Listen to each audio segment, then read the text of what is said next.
Hey guys, welcome to Hollywood Review. This is DDM, and this week we're going to talk about an Apple Plus series called Presumed Innocent. And maybe I'm a little behind in getting caught up with all of my great series that are on out there. But this was, a lot of hype, a lot of hubbub. Jake Gyllenhaal, Peter Sarsgaard, who are related, by the way, because Jake's sister Maggie is married to Peter, so they're actually brother-in-laws. But they did this whodunit thriller based on Scott Turow's courtroom thriller novel, Presumed Innocent. And David E. Kelly, decided to put the pen and adapt this as an 8-episode series for Apple Plus platform. IMDb gave it like a 7.7 overall for the ratings, and you know what, guys? Like, I can't find that 7.7. 6 sounds harsh.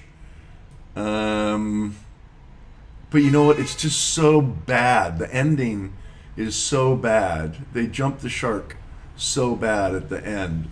Like, they go out of their way to find like the least likely person to possibly have done the crime. And then it ends up pointing to that person, and you're just like, what? No, I'm not buying that. Like, the leap of faith is so big, and as we say in Hollywood, they jump the shark, and just no one's gonna buy it.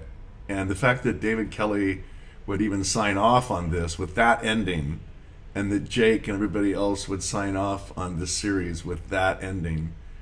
And there's a lot of stuff that didn't work, Great little actress Ruth Negga plays the wife, but kind of a thankless role. She's, black, so they have like this whole mixed marriage with mixed racial kids, and she's like not bringing a lot to the party. Like, her character is kind of a dud. So you kind of realize maybe why Jake was goofing around with the white gal at work. And yeah, she just kind of mopes around for 8 episodes, and I wasn't sure what the whole, mixed race thing was. She has like a little tryst with a black bartender, but her shrink is a blondie white gal that looks like she's Pollyanna. There was just a lot of bad casting choices that I just thought were really kind of lame. And I would have done it different. Just didn't like the setup, didn't like the mixed marriage setup, just because it really didn't do the wife any favors. Thankless role for Ruth. Sorry, Ruth, you got a lot of screen time, but you're kind of sad and moping through most of it. The big surprise for me was O.T. Fagbenle, and O.T. plays Nico Delaguardia, who's like the district attorney in Chicago. And this guy, apparently, he's been popping up all over. I had never seen him before, and he really made me sit up on the couch and go, okay, wow, who's this guy? Just one of those actors that kind of steals every scene he's in and isn't trying real hard, like no acting allowed. You never feel like he's acting or that he's pushing. I just thought he was really kind of the find on this show. Jake is always lovable, likable. He's just, the most likable actor ever. And he had, he's feisty and fiery, and maybe he's got a mad temper, and maybe he did do it after all.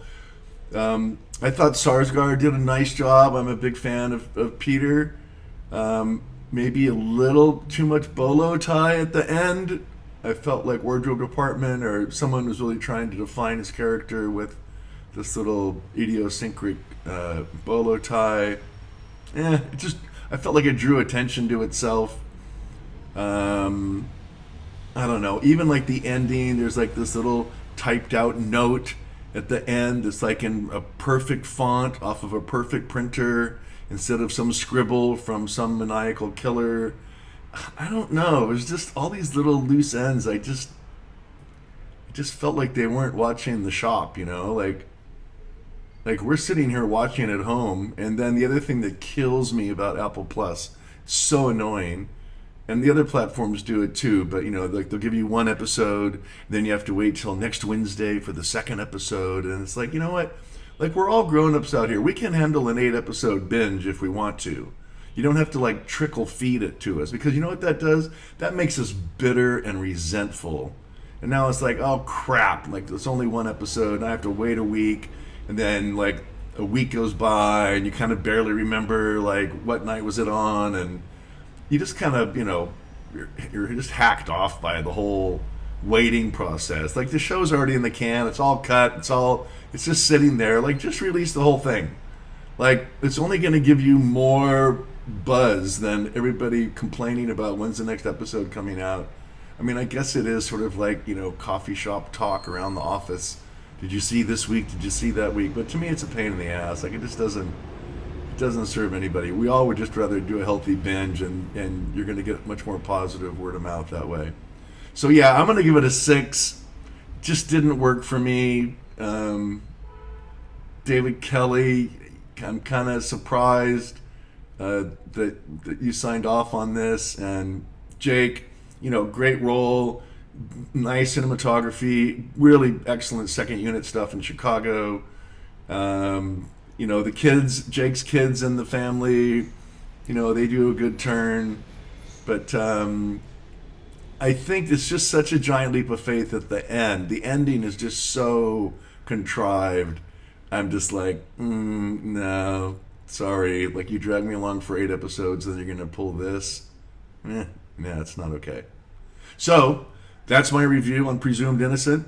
Love to hear your comments below. If you think I'm completely wrong, that's fine. Maybe you kind of agree with some of my points, but that's okay. It doesn't matter. I'm D. David Morin. I'm with Hollywood Review, and until next time, we'll see you at the movies. All right, ciao.